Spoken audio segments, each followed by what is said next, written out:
Hello and welcome everybody. I'm delighted to be with you here today for this very, very important webinar, Improving Access to Essential Antibiotics. New antibiotics, existing antibiotics. It's really absolutely vital that we respond if we are going to counter the silent pandemic of antimicrobial resistance. But there are significant problems. There are shortages in low, middle and high income countries. So welcome to this webinar organized by the Global Antibiotic Research and Development Partnership on antibiotic shortages, causes, consequences, and very importantly, solutions. My name is Doole and I'm your moderator. We're really delighted that you are with us, and you will see that there's a slide there about how you can ask us questions. So please do start submitting those, and it's always really helpful if you can tell us who your question is for. Of course, you can also tweet, or as it now is X, using @GARDP_AMR. So we're going to be hearing from speakers from the world of public-private partnerships, activism, regulatory affairs. But to set the scene, we're going to hear from Dr. Esmita Charani, who is one of the world's leading experts on AMR and an associate professor at the University of Cape Town. Dr. Charani has been involved in a systematic review of antibiotic shortages, and this review was conducted by GARDP, by the University of Cape Town, by the Postgraduate Institute of Medical Education and Research in Chandigarh, and also Imperial College London. So with no further ado, Dr. Esmita Charani, the floor is yours.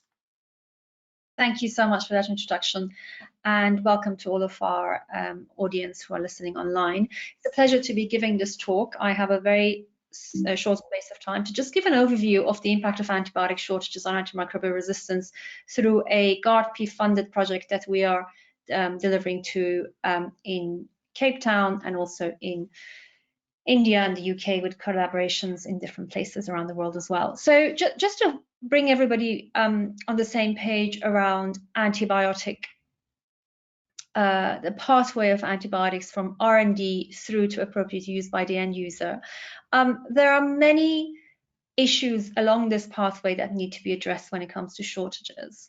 If we look at the funding, a lot of funding goes into R&D for new drugs. Of course, that has to happen. We do need new antibiotics. And there is some funding that goes into the appropriate use for us to understand how we use antibiotics more appropriately and optimizing use of antibiotics. But increasingly, we are seeing across the world, in different parts of the world where we are working, an increasing problem of antibiotic shortages. And this is a reflection of the fragile, not only regulation and manufacturing of antibiotics, but also procurement and supply and distribution.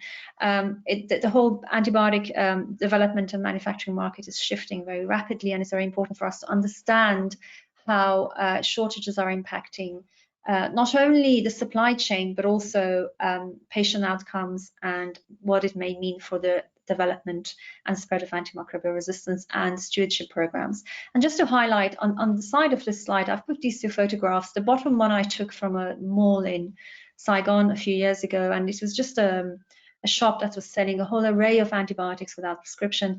And on the top is a photograph of the drug vendors in Haiti. But it's just to remind us that fragile antibiotic supply systems also have an impact and reflect the access to substandard and falsified medicines. And there was a study that was published recently that they did a survey of a sample of antibiotics from different parts of the world, and 17% were falsified or substandard. So it is important to understand the knock-on effect of shortages and also the context within which shortages occur, and the likelihood and the possibility for these gaps in supply of authentic medicines to be filled in by falsified and substandard medicines. So we began this work with Professor Nusrat Shafiq at PGI Mir in Chandigarh and colleagues, trying to understand where we currently are in relation to antibiotic shortages. And this was very much driven by our colleagues in India, because for them, this is a constant reality. They're having to deal with it on a daily basis. And in fact, what we're advocating for in this paper is we can learn from the resilience and the lessons that colleagues in low and middle income countries are dealing with in day-to-day in terms of dealing with antibiotics, repurposing older antibiotics and managing very fragile systems and supply systems. I worked for many years as a procurement pharmacist and medicines information in the UK, and increasingly we were seeing antibiotic shortages being an issue, but we had solutions locally, for example, having consortia in terms of how we procured antibiotics and how we shared it across our hospitals. So there are pockets of learning that we can apply, but also we need to understand the systems within which we're working. So for example, when we look at the supply chain, is very fragmented. Increasingly, we're going towards single source active pharmaceutical ingredients, and there's unequal distribution of manufacturing when it comes to source of materials, but also the financial incentivization around new antibiotics and securing supply systems that are effective is very difficult. There's lack of commercial incentivization. There is low net present value for antibiotic R&D and developing new antibiotics. And then when we look at the regulatory challenges, there is regulation, but often the enforcement of it is very difficult. And also there's inadequate government regulation to ensure access to quality assured medicines across the world. And we did a piece reviewing national action plans and highlighted that, which you can read is in the Lancet Global Health. So in terms of our systematic review, our primary research question was, what are the current antibiotic shortages globally? What are the principal causes of these shortages? And can we understand a little bit about the impact of these on outcomes, patient outcomes, but also financial and ecological when it comes to AMR? So far, we've been able to review over 110 articles. And we realized very early on, there's a lot of evidence in TB, HIV, literature and antimalarials, but that is often around stockouts, and the system and the environment in which TB and HIV medicines are produced and manufactured and distributed is very different. But there may still be lessons we can learn about the impact of shortages or stockouts on patient behavior and how it impacts the health system. But what we found is that increasingly shortages are being reported around the world. However, 80% of the literature around how we're coping with it is coming from high-income countries. So we need to learn a lot more about what is happening in low and middle-income settings from colleagues who are dealing with this on a day-to-day basis. The main causes of shortages we found is around active pharmaceutical ingredient, and it's important to realize up to 80% of raw materials are now being produced outside of Europe through single supplies, and manufacturers are not legally required to give a reason for shortages, so often it's very difficult to understand that. And there's a dwindling interest in manufacturing due to increased regulatory requirements around production of antibiotics, and there's price competitions, of course. I want to highlight just one example in the last minute and a half I have. So cefazolin is a cephalosporin that is used predominantly for surgical prophylaxis in Japan. There was a major outbreak, shortage of cefazolin a few years ago, and this was caused, and it shows a reflection of the fragility of the supply chain. So there was at the material phase, at the active pharmaceutical ingredient, there was a problem in the factory in China, and then the enzyme development phase, there's 2 factories in Italy, and one of the factories had a foreign object inclusion, and this led a knock-on effect on shortage of cefazolin globally, and it particularly impacted Japan. And there's been a lot of literature around this demonstrating a breakdown in the stewardship program, but also it's illustrative of how each part of the supply chain is dependent on the previous part, and often these supply issues, there isn't an obligation to report what is going on at each stage to the next part of the process. So in terms of the reported consequences for cefazolin specifically, as I mentioned, there's been report of impact on stewardship programs, but also on surgical prophylaxis. It's changed protocols around surgical prophylaxis and led to increased reoperation rates and surgical site infections. From penicillin G, we have seen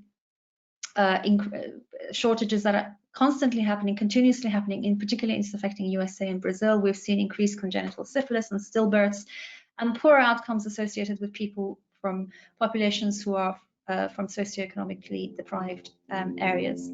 So also there is increased out-of-pocket expenditure for patients. And although I don't think there are lessons to learn from HIV/TB literature because it's a very different model of procurement, it is important to highlight the impact it has on patient behaviors. So, patients who go to clinics for their treatment, often people who are in rural areas, they go for treatment and to clinics, and if there's a shortage once, it puts people off from going back. There's a lot of literature around that, around compliance to medication in the long term, and also on the focus on stockouts versus shortages, which needs to be identified. But one of the problems that is highlighted is also in many parts of the world, we're still relying on paper-based systems of procurement. So my last slide is, and I'm 1 minute over, I'm really sorry, is that we're now trying to work with stakeholders around the world to identify existing solutions and lessons that we can learn, and particularly calling for unity in action and political will to help us better understand shortages. And I'm going to stop there because I'm 1 minute over. Thank you. Thank you very, very much, Esmita, for keeping to time. And as we heard, there really aren't there, shortages across continents and also across the system, from research and development to the end user. So we're going to look at the causes, consequences, and most importantly, solutions.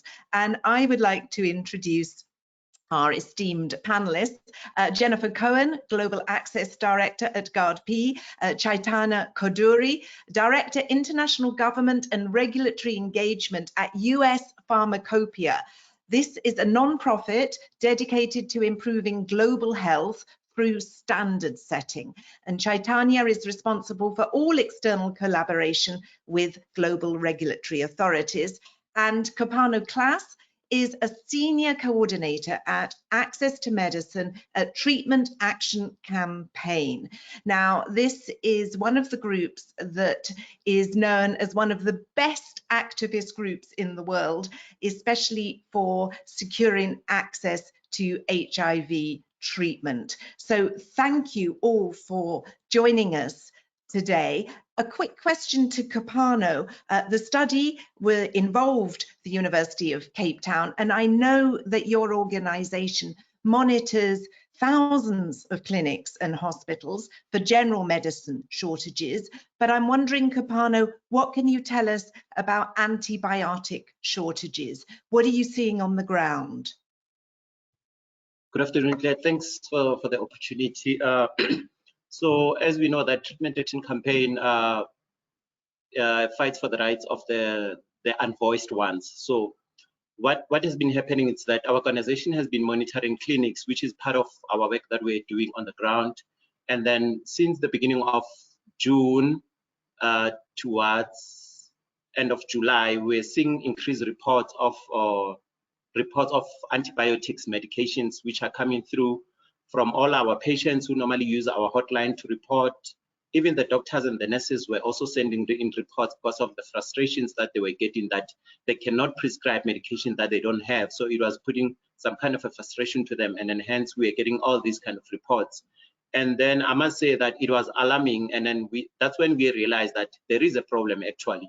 And then as per our escalation protocol, because we have to start at the district level, go to provincial, and we go to national. So we were only told that there are challenges with the active pharmaceutical ingredient, which is the API, which is a component that produces the antibiotics actually. So there was a problem, there was a shortage, and then it seems to be globally, though not as much as 50% of our facilities in the country, which is about 2,000 or so, were affected by this shortage.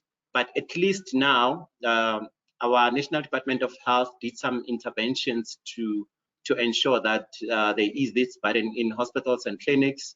Currently, I was informed that it's only 80% of the antibiotics are now available in our private healthcare facilities, especially your syrup and your capsules are now available for use in our public healthcare. Kopano, that's really interesting, getting that perspective from on the ground, and I'll come back to you because it's important that the clinicians as well as the patients are all involved in this and reporting on those antibiotic shortages that you've remarked on. And so I'll come back to you in a moment. Let me then go to Jennifer. If we start looking at manufacturing, what Kopano has just said was that there was this shortage of APIs, these ingredients, and a lot of them are produced, aren't they, outside Europe? What can be done about that? Yeah, this is a huge issue, and in antibiotics, because of the market factors that Esmita mentioned earlier, many manufacturers may not actually invest or may actually disinvest in manufacturing antibiotics. And this is particularly the case for even common antibiotics that are beta-lactam antibiotics, things like cefazolin that we use in the clinics, cephalexin that we use in the clinic, amoxicillin. And really what we see, and this was reflected in a few reports, including a really nice one by BCG and Wellcome, is that there are severe bottlenecks at both kind of key intermediates and APIs. And essentially what we see, for instance, in the manufacturing chain for amoxicillin, a very, very common antibiotic used all over the world at primary care, is that there's only 7 total producers of one of the key intermediate, 5 of which are in one single country. So this is clearly a very fragile supply chain. And unfortunately, amoxicillin isn't an outlier. But I do think, Claire, as you asked, there are things we can do. As Mita mentioned, the lack of transparency on where these products are manufactured and the manufacturing supply. So I think supply mapping, and I think Chaitanya will talk more about that soon, but I think this is a really powerful tool. I also think there's a lot that governments can do around industrial policies and investments. One recent example has been India's Production Linked Incentive Scheme, or PLI scheme, for select antibiotic active pharmaceutical ingredients that has really resulted in increased API production locally. And I think this is something that could, especially for very common high volume antibiotics, be looked at in other regions. I also think it's critical to improve market transparency and attractiveness. So this means doing a much better job as a community, looking at forecasting, consolidating markets, basically squeezing out all the efficiencies possible so that when manufacturers look at this market, they don't want to disinvest. And then finally, for certain antibiotics, moving to more of a regional supply chain, especially again for high volume products where there is market to support such antibiotics, we may need to think about how we as a community support tech transfer to accelerate and improve the quality assured development of those products. Yes, and you mentioned amoxicillin here, and I know I needed some antibiotics and there were shortages in Switzerland. So I think that's what's really striking, is that it's across the board. It's in high income as well as low and middle income countries. Chaitanya, your group has been doing some supply mapping. That's exactly what Jennifer said is needed. Tell us a little bit about what you've been doing there. Good day, and thank you for the opportunity to speak about this. The other speakers are right about this being not just a problem of low and middle income countries, but also high income countries. And one of the biggest problems we have realized as an organization working on this issue is there's no transparency in the supply chain. And Jennifer talked a little bit about geographic concentration of the API. But when we looked at the data points of the manufacturers, we've also realized that even the key starting materials, depending on the process of manufacturing, some of them are more vulnerable than others. So one of the strong things our organization would propose is, all the countries are used to the concept of essential medicines, but it's time for each of these countries to start looking at a list of vulnerable medicines among these essential medicines, because almost all countries have these almost same reasons of why there are shortages, but the resources are entirely different. But even the reasons for shortages are different. Like we talked about geographic concentration and market dynamics, but there are also disease burdens and demand for medicines that are different, and the capability to manufacture locally or depending on import are different. So it's really important for these countries with diverse set of problems to really understand what are their reasons for it. So when they have their own vulnerable list of medicines, you can devise policies to address those specific issues. And you've been doing some of that supply mapping. Yes, so USP have this new tool called Medicine Supply Map, where we looked at not just our own proprietary data of being able to give access to quality standards, but we also looked at publicly available and data points, around 250 million of them, to map where the medicines are coming from and going, but also including raw materials and what's the concentration of it. So the idea is we can not only understand how the complexity of supply chain is, but in terms of vulnerabilities like environmental disruptions or pandemics, we would be able to predict with much more accuracy on what medicines, which countries, which populations would be affected. But then again, there needs to be a wider access of these tools and more information, more at an upstream supply chain level. So it's a tool in making, but the implications of having that information is really huge in ensuring access to medicines to patients. I wrote down something from Esmita's presentation. I hope I got it. I wrote it down accurately anyway. Manufacturers are not legally required to provide a reason for shortages. So should they be, Chaitanya? So I wouldn't probably completely agree that manufacturers are not required, and that's where, so we work with the regulatory agencies across the globe day in and day out, and even in the US FDA is coming up with regulations that would require what kind of information that these manufacturers have to submit. These range from their own suppliers of raw materials, but their own manufacturing capacities. So I would say the countries have the legal systems in place if they want such kind of information. Maybe that was not so essential earlier, but in a globalized supply chain, it becomes critical for countries to have that. So I would encourage countries to, have those legal systems in place requiring manufacturers to do it. And I say this more importantly because patients should not be informed about shortages when they're frantically looking for medicines for their families. This information helps them to pre-plan on when you would see these shortages, how long would it take for them to come back. So all this required data. I'm really glad Dr. Charani's team is now finally working on some data, because that's the starting point for you to understand the intensity of the problem, but also work on some solutions. Yeah.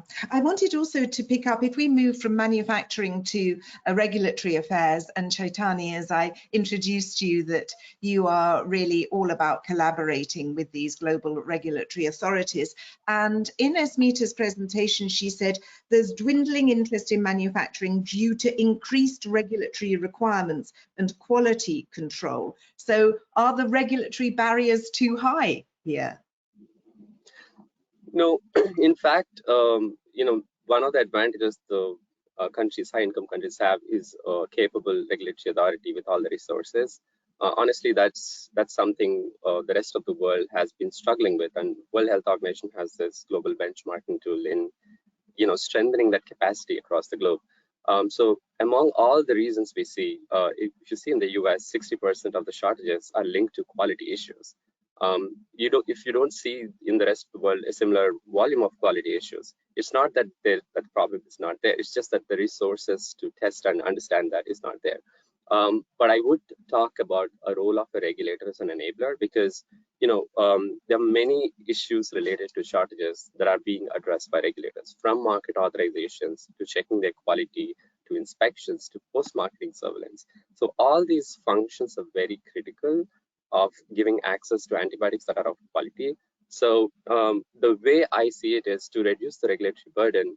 You have a lot of mechanisms today, call it convergence, call it reliance, from sharing the information on market authorization to inspection data to collectively understanding the supply chain of medicines, because the same manufacturers work across different countries. So I would actually highlight the importance of a regulator as a function, and ask countries to invest in the regulatory system so that they are efficiently doing it. Today, the problem is not about regulations being a barrier, but the efficiency with which they can operate to streamline the processes. So I would reinforce the critical role of the regulators in giving that visibility, taking the authority to reduce the shortages. So it's very much required. If we move on to procurement, of course, I think the study mentioned one of the issues was procurement mismanagement, and in low and middle income countries, they're very reliant on public procurement. So I'm just wondering, Chaitanya, and then I'll go to Jennifer too. I mean, what do you think needs to be done, especially in low and middle income countries, to help them purchase these antibiotics?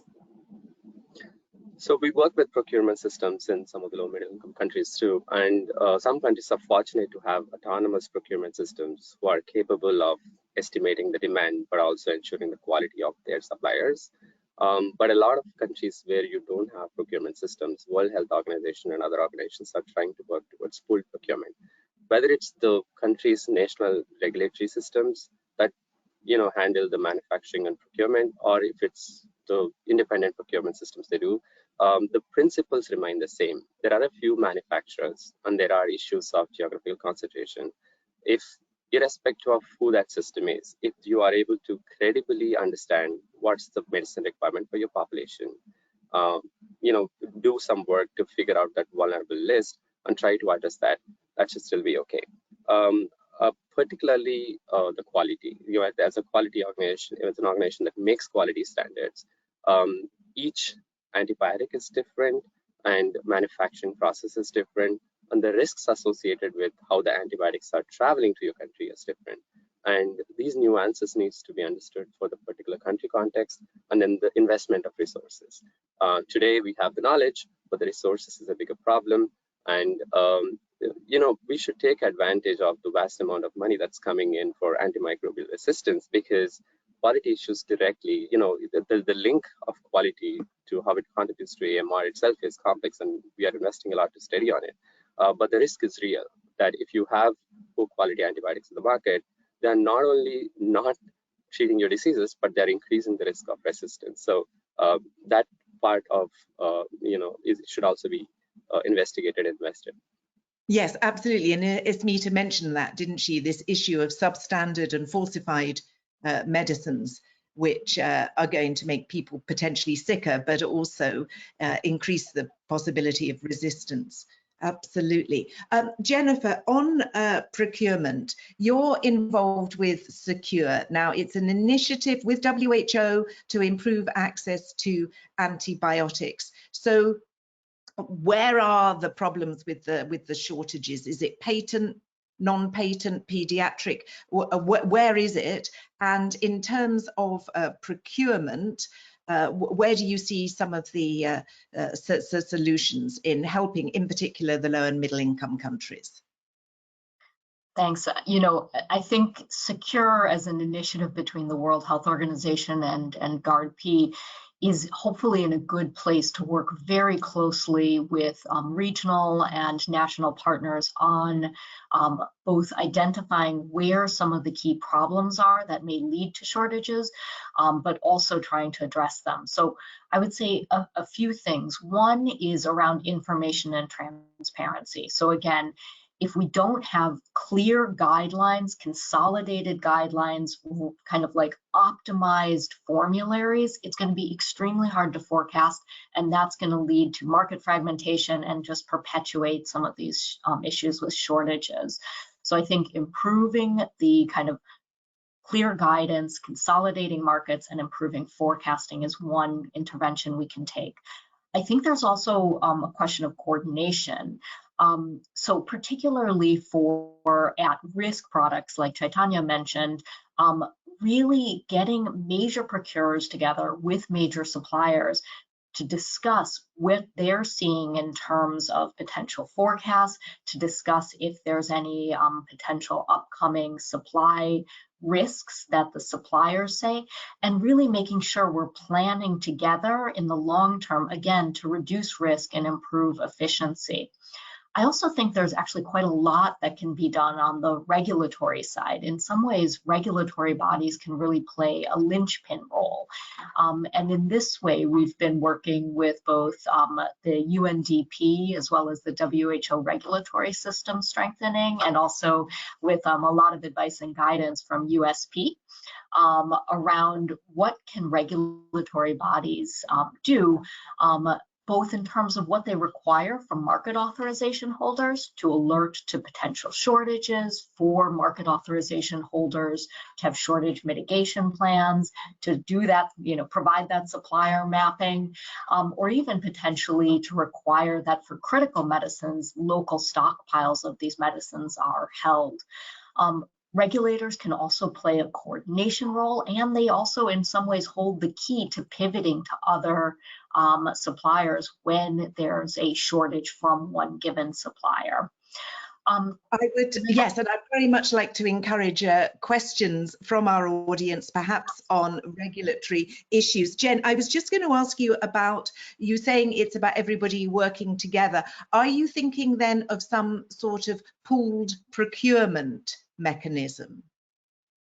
Well, I think in pooled procurement, is important to solve some aspects. So for very small volume, especially fragmented markets, I think that is where pooled procurement can certainly help. But I think it may not be the tool across everything. So I think transparency, coordination, better supplier mapping is really critical. And one of the things I was going to point out, and you may be pivoting as well, but given Kopano's work and tax work, I think this really goes to the heart of transparency. And I think, TAC and the Stop the Stockouts campaigns have been incredible at being able to work with government and I think really impact some of the procurement practices as well as responses. So at some point, I would be very keen to hear from Kopano about some of his thoughts exactly on this question. Yes, indeed. And let me bring in Kopano there on, yes, how do you raise visibility on stockouts, and how do you mentioned that you were monitoring these clinics, but you were also getting reports. So how do you encourage whether doctors, nurses, patients to raise the red flags and say that there's a problem here? Share some of your tactics and techniques with us. Well, it's not that easy, especially if you have to get reports from the doctors and the nurses, because now they are afraid that you are telling the employer that they are not performing or they're not delivering at the end of the day. But because of the frustrations that are getting, then they end up reporting. So how we do it is that we do have a hotline number, which is a cell phone number whereby people can send a please call, can WhatsApp, can call directly, or we always call them back and then get all the information that we do. But what we do emphasize always is that every report is confidential. We do not share any person's details with anyone. We just escalate the reports as we receive them. So that's how we do encourage them. We also tell them that we want to see better change for people in terms of them. Or in one example that I remember, we had a problem whereby there were stockouts of medication. It was when, you've got training doctors and training nurses. So this nurse was saying, guys, I do have a problem. I want to teach the students to dispense or to prescribe this drug. This drug, it's not available. How am I going to teach a student to dispense a drug which is not there? You see, so we try to get these kind of stories, and then we say we are going to assist you by getting all this medication, as long as if you try to report, and we're going to make sure that your details are confidential. We don't share them with anyone else. And then we do some advocacy at all levels, but in most cases we do at national level, because that's where everything that happens, whereby we do involve a South African SAPRA, the medicines regulatory, whereby we do engage with them in terms of if there is a problem with some kind of medication, why do they not do the Section 100 or any other processes? So in terms of advocacy, data, it's very important to do advocacy. If you don't have information, you cannot advocate, So that's why we encourage them to keep on reporting so that they can see change in their clinics. Thank you, Kopano. Jennifer, any question or response to what Kopano has just said? No, I think this has been really informative. And I guess one question, I have, in terms of, you mentioned, I think, Section 100. Is that a regulatory section that allows for more flexible importation? It would be great to hear about some of these things, because I think these are also some of the tactics that maybe can be used at the national level to better pivot when a shortage actually does occur. Yes, at the current stage, we do have that problem of antibiotics. So through National Department of Health, with the contracting departments, they work together, and then they decided they need to do, unfortunately, it's a longer process which takes time because of the red tapes and everything, but then they have to do that Section 121. It's not Section 100, I'm sorry, Section 100 is for provinces. So it's called Section 121, whereby they do appoint another manufacturer or another supplier so that it can assist in terms of acquiring API from a different country, whereby our current country it's not acquiring it directly. For example, if we are maybe getting the API from China, then the other supplier can get it from maybe India or wherever, so that at least they can be producing some other medication. As we stand, 80% of our facilities now are at least stable a bit because of the partial deliveries that are happening since they have appointed the other supplier. So if it was one supplier, we're still having a lot of reports coming in, because instead of 100 boxes or maybe 100 tablets that we're supposed to be getting, you're getting only 5 boxes. I mean, what can you do with 5 boxes? So yeah, at least now it's improving. Even the ARVs, it's the same thing. So we've got a lot of suppliers now. At least we don't have stockouts of ARVs anymore. Well, that's good news. I'm really wanting to encourage the audience to ask questions. I've got 2 questions that have come in, but please do put more in and also do comment. You can see there, that's exactly the slide on how to do it. And while I'm harvesting a few more questions, I'll just go back to Esmita to ask her for any comments or reflections on what she's heard from our experts. Thank you so much. No, it's been so fascinating to listen to these different perspectives. It is a very multifaceted problem, and we do need to tackle it from different angles, including from regulation and working with stakeholders, including pharma and healthcare systems, to understand how we can, it's one of those areas in AMR where truly to make inroads, we have to work collaboratively, and we have to understand where the common interests are in making sure we keep a steady supply of antibiotics. And I really, Chaitanya's point about, it has to be contextualized to the disease burden in different settings, and what is the drivers for shortages in these different settings is really important. Absolutely. Well, let me take some of the audience questions that have come in. In fact, just picking up on what you've said, Esmita, and I'll throw this question to you, but please, anybody else, just raise your hand if you think that you've got the answer to it, which is, how do we get Big Pharma to prioritize new antibiotics to areas of high resistance, i.e. in low and middle income countries? Esmita, perhaps you might want to have a go at that, or most probably, certainly Jennifer would. I think this is a question much more, Jennifer's much more expert to answer than I am. So I'm going to hand over to you, Jennifer. Okay, Jennifer, it's all yours. How do we get Big Pharma to prioritize new antibiotics? Yeah, this is an excellent question. And I think, it's not just Big Pharma, it's also small and medium-sized enterprises, but also, can we really pivot and take a nonprofit approach to kind of end-to-end approach to research and development, as well as access to antibiotics? I think in some ways we need to start from a drug prioritization perspective. The World Health Organization recently put out a pediatric drug optimization landscape for AMR, and I think this was a really excellent process because it actually drilled down one stage below what the WHO priority pathogen lists are, and really showed that in certain regions, particularly that are low and middle income countries, there are resistance mutations and patterns that are uncovered. and that where the pipeline is still poor because there is still more of a drive to respond to the resistance patterns in high-income countries. So we need to correct this imbalance by both showing the exact type of products that need to be prioritized, but then also kind of working to make sure that we are providing support to those enterprises, including nonprofit development model, such as what GARDP is aiming to be, that can really respond to those public health priorities, because a nonprofit model would be public health driven. The other thing I would say is that there are some antibiotics that do respond to currently, developed, that are available in some high-income countries, but not actually available in low and middle-income countries. So I think we need to do a lot more on things like voluntary licensing. GARDP recently, about a year ago, signed a license and collaboration agreement with Shionogi and Chai for the medication cefiderocol that does actually target some of those mutations that are prevalent in low and middle-income countries that are uncovered by other antibiotics.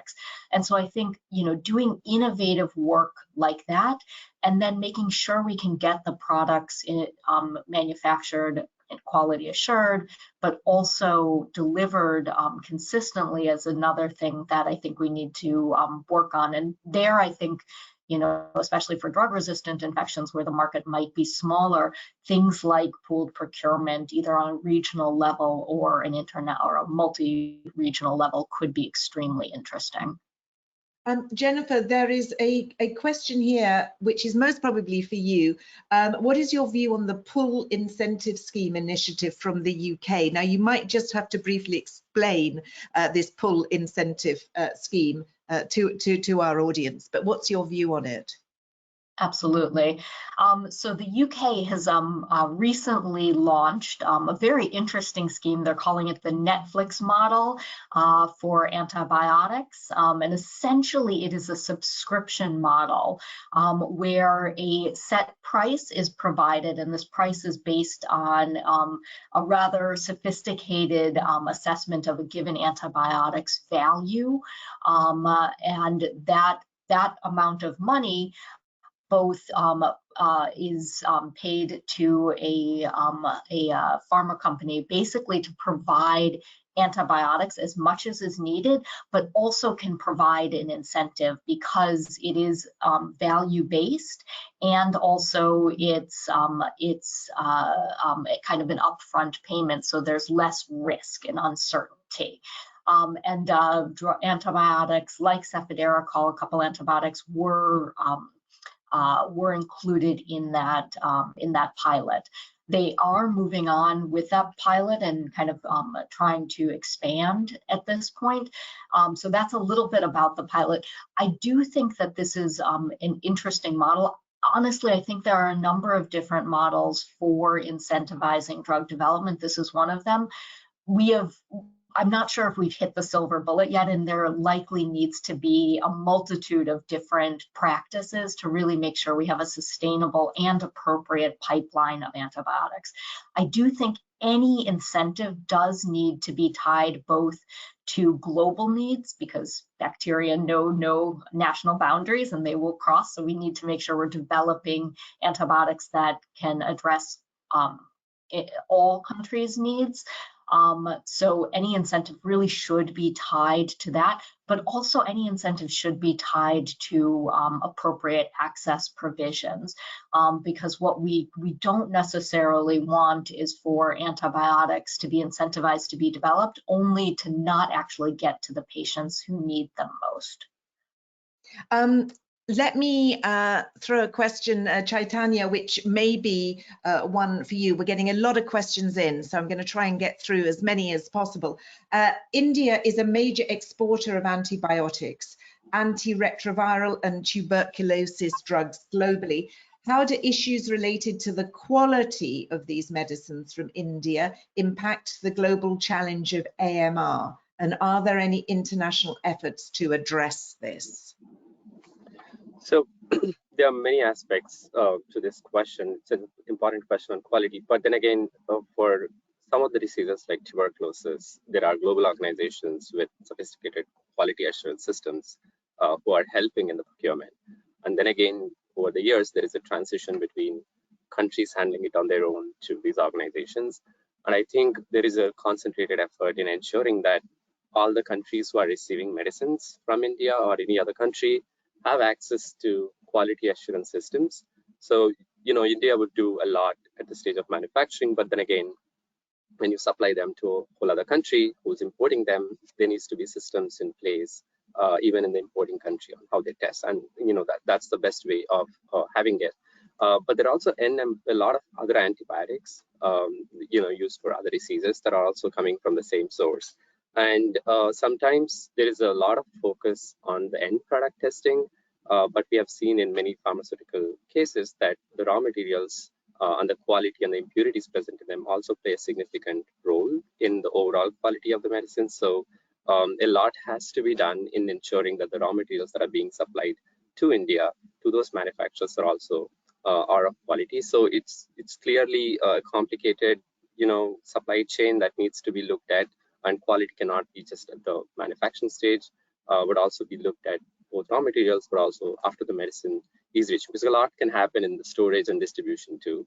And, you know, we are seeing those cases as well. Again, it's not a simple answer, but we can't just focus on a source of the medicine or a manufacturing or one particular country. That's a concentrated effort where you have systems in place to ensure quality across the supply chain. Esmita, a question here. There have been research papers about antibiotic shortages for the last 20 years, at least from the USA. What do you think is why the problem is now just being addressed or taken seriously now, our questioner asks? As a phenomena, it is becoming increasingly more common. We are dealing with shortages on an increasingly more prevalent basis than we were used to. And I noticed from firsthand, like I said, I used to work in procurement and I was a medicine information manager, and it was something we dealt with on a regular, you know, it happened every now and then, but it is globally, it is becoming an issue that we are dealing with much more. And this is also in relation to the pandemic we have just gone through, and it really was a pronounced episode where we saw the frenzied approach to, you know, stockpiling and inappropriate use of some antibiotics for a viral infection at the beginning of the pandemic, and how that led to shortages for then us being able to use the antibiotics for the appropriate licensed reasons that they should be used for. And I think all of these experiences we've had collectively have raised our awareness of it globally, and also, for all the right reasons, the problem of antimicrobial resistance is becoming more and more prominent, and people are beginning to understand that this also is a pandemic that needs to be addressed, and we need to find solutions to it. And shortages are a threat to how we access antibiotics, and also potentially to the spread of AMR. So I think overall, yes, there has been for 20 years, but the intensity and the frequency of those shortages is increasing. And Esmita, a follow-up, and perhaps to everybody on the panel, if you feel that you'd like to take this one, which is, have you found any link in the shortage of commonly used drugs and the shift towards new generation drugs that could lead to a more disastrous situation to deal with, for example, a high rise in antibiotic resistance? I don't understand. Can you just repeat what the question is? And I'm just reading it as it's been written. So if anybody wants to clarify that in the chat, it's whether there's a link in the shortage of commonly used drugs and a shift towards new generation drugs that could lead to a more disastrous situation. Yeah. What has been reported is when we do have shortages of antibiotics, it has a knock-on effect on other agents we have to use, and the spectrum, often we have to go more broad and we have to use more broad spectrum agents, and then they also become more in demand. So that was the example in cefazolin in Japan. It led knock-on effect on other antibiotics becoming, because of increased use and changes in formulary, it led to shortages of other agents through demand, not through issues with manufacture and supply.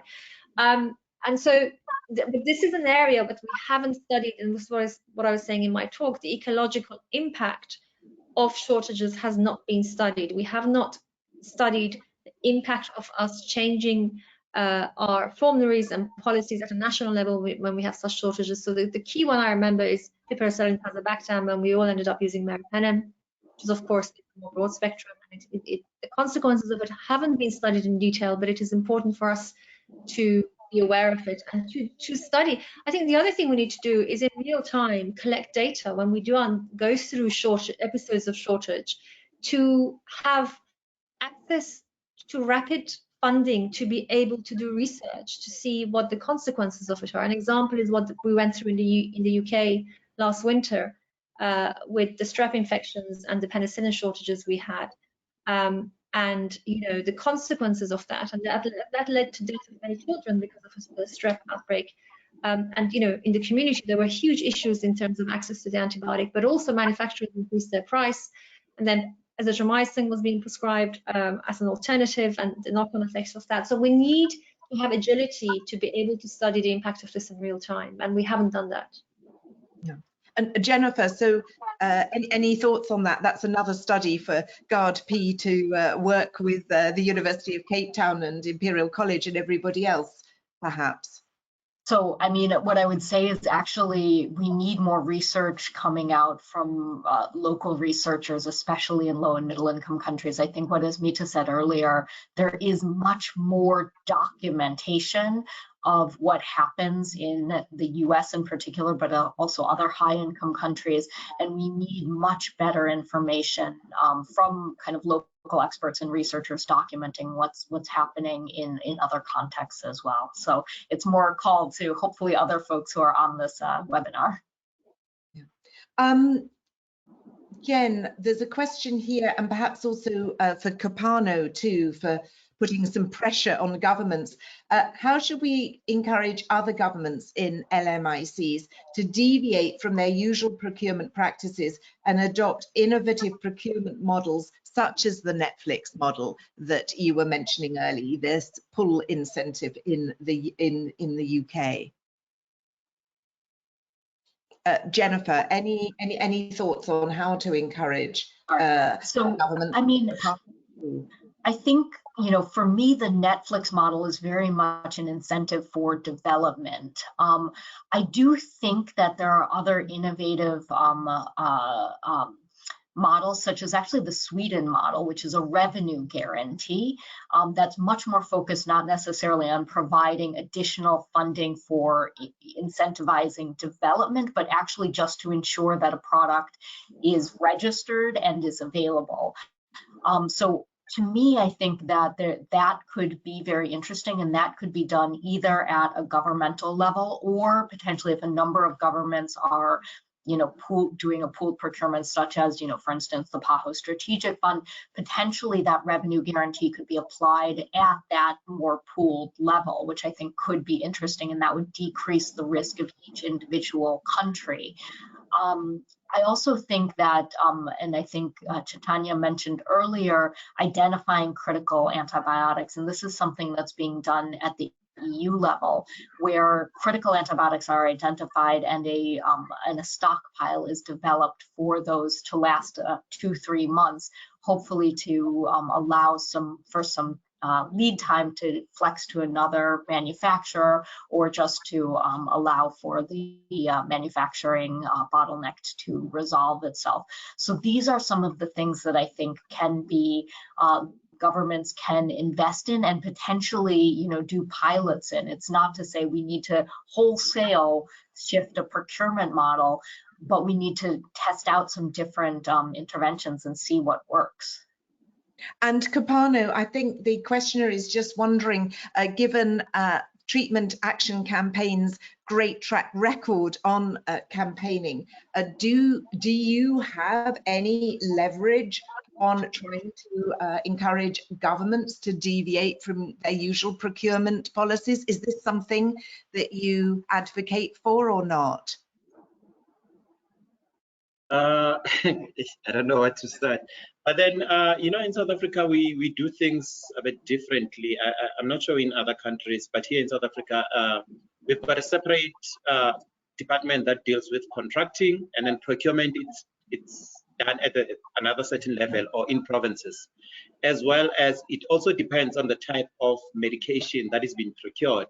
You know, the ARVs, TB medications are procured at the national level versus these other ones which are procured at provincial level. So it's a bit different there.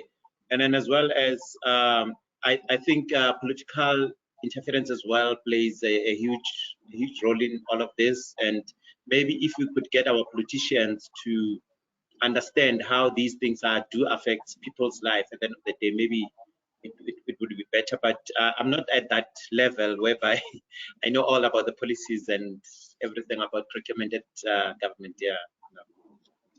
There's another question that you were mentioning, that it was so important to get the doctors and the nurses as well as the patients to monitor and to report back on these shortages. There's a question here, of course, about training, adequate training for doctors to use antibiotics appropriately, because we've seen there's often a tendency to overprescribe antibiotics, which can also lead to AMR. So is there anything that TAC does on what's called stewardship on training of doctors? And perhaps if Jennifer or Chaitanya want to come in on this, this is most probably the last question that we have time for. Yeah, unfortunately, TAC does not train doctors or healthcare workers. We do, however, train our patients at healthcare facilities in terms of adherence to medication, because it's very important to adhere so that you don't develop resistance to medication. But in terms of training doctors and nurses, we do have an organization that we are working with. It's called South African Clinician Society. That's where they train all the doctors and the nurses in terms of anything that is medicine related in the country. Thank you, Kopano. Jennifer, yes, stewardship, and Chaitanya, very important that the doctors don't overprescribe and prescribe the right treatment, even if there are shortages, as we've heard. Yeah, I mean, I think it is about individual clinician practices, but I think there are also some systemic things that we need to improve as well. And that goes all the way from making sure that, you know, our manufacturing actually is having quality assured manufacturing and not having API go into the environment, to guidelines and making sure that we actually get the products there so that the clinicians can actually have the choice to use appropriate medicines, but also to improving our diagnostic systems, because oftentimes without either cumulative antibiograms or individual diagnostics, it's going to be very hard to really get it right. Thanks. Yes, Chaitanya, a last word about the importance of doctors getting it right. You know, as someone who prescribed antibiotics for several years before I got into the pharmaceutical side, clinicians would not know about the quality of medicines, because you understand the pharmacology prescribing, but it's only a medicine regulator or someone who tests the medicines who would know the quality. I think it's important to recognize that information asymmetry, and you know, physicians should learn a little more about what the source of antibiotics is and what the quality are, and they play a huge role in pharmacovigilance as well. When a medicine doesn't work, especially the antibiotics that you prescribe are not working, it's not just a patient adherence. You should also start thinking about, is there a quality reason behind it, or is there any other reason behind it? I think these two are some of the factors that, you know, that doesn't immediately come to their mind, but there needs to be more mindful about the quality of antibiotics that are prescribing. Thank you, and thank you to all our speakers. We've come to the end. It's 3 o'clock, but it's not quite the end, because there is another webinar on the 12th of October, and we have a slide there about market interventions to improve access to antibiotics for resistant infections. And I see that the project lead of Secure is speaking there, and we were mentioning Secure, which is this new initiative with WHO. So if you want to know more about that, please do join that discussion. But for our discussion today on antibiotic shortages, we've seen it's complex. We've seen that there's a whole pathway that Esmita and the team have looked at and identified some of these challenges. We've heard about the consequences. Unfortunately, the solutions, well, they're a work in progress. So thank you very much to everybody who spoke. That's all from me, Claire Doole. Have a good rest of the day. Thank you. Thank you.